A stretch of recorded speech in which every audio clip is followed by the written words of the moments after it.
มาแล้วจ้างานแรกของปีลายใหม่ๆก่อนใครมาเลือกกันเลย6 วันเท่านั้น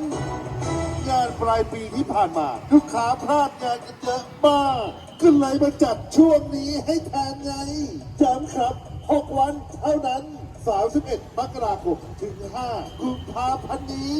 ที่สีไทยซุปเปอร์เอาท์เล็ตเปิดบริการพิเศษ6 วันตั้งแต่เวลา 10 โมงถึง 2 ทุ่มนะครับสอบถามรายละเอียดได้ที่ 092 579 1600